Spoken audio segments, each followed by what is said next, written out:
میگم این دختره این نوه داره میگه من پیر نیستم. آقا میگم خب هر کی پیش خودش، من خودم هم یه چی میبینم مثلا سنش بالایی ولی سر حاله میگم ماشاءالله قراغ است. یه چی میبینید پیر نمیشه. اون سن یه عدده. بله سن یه عدده.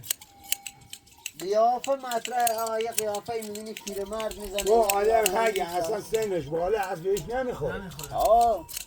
با